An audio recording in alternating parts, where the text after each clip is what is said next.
एक गांव था जहां लोग अपनी जिंदगी से खुश थे। गांव में सभी एक दूसरे से मिलजुल कर रहते थे और हर किसी की अपनी एक पहचान थी। गांव के एक कोने में एक पुरानी झोपड़ी थी जहां एक बूढ़ी औरत रहती थी जिसका नाम गुलाबवती था।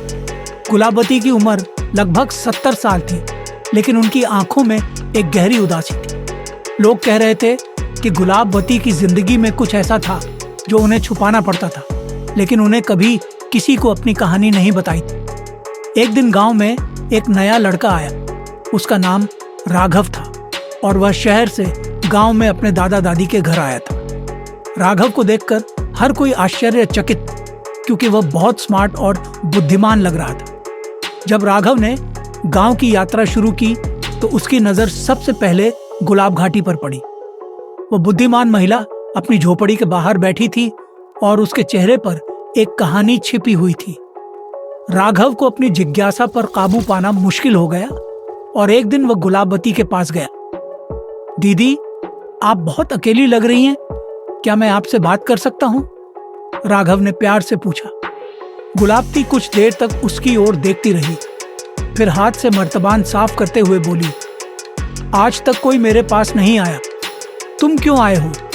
राघव ने मुस्कुराते हुए जवाब दिया, बस मैंने सुना है कि आपके पास बहुत पुरानी कहानियां हैं, मैं उन्हें सुनना चाहता हूं। गुलाबवती को लगा कि शायद ये लड़का सच में दिलचस्प है, इसलिए उन्हें अपनी कहानी सुनानी शुरू की।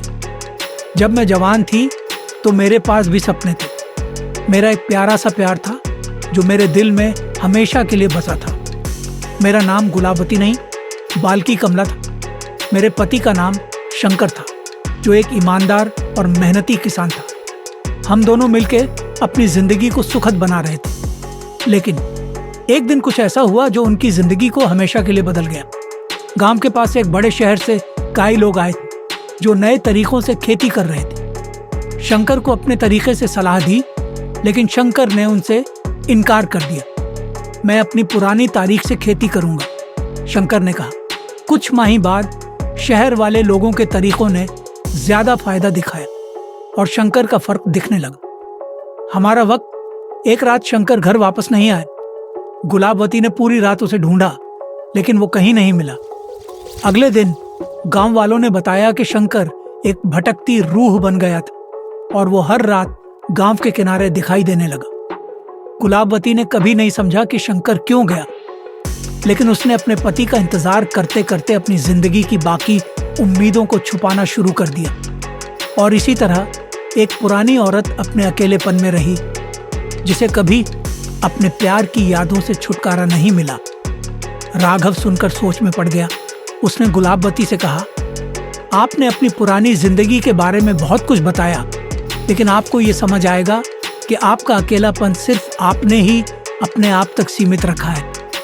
आप अपनी जिंदगी को फिर से शुरू कर सकती हैं। आप अपने पति का इंतजार करते करते आपने आपको भूल दिया है, लेकिन अब आपके लिए जीना होगा। गुलाबवती ने कुछ देर तक राघव की बातें सुनी, फिर एक गहरी सांस लेते हुए वो बोली, शायद तुम सही हो। मेरा इंतजार करते समय वक्त रुक गया था, लेकिन आज मुझे समझ आता है कि जिंदगी हर पल बदलती रहती है। मैं अपने जीने का तरीका दोबारा ढूंढ सकती हूँ। राघव ने गुलाबवती को अपने दिल से दुआ दी और कहा, आप जिंदगी के हर दोस्त को अपने लिए जिएं और याद रखें, कभी दूसरे लोग हमारी कहानी को समझकर हमें रास्ता दिखाने आते हैं। गुलाबवती ने अपने दिल में कुछ नए सपने देखे और राघव अपनी जिंदगी की सीख लेकर शहर वापस चला गया।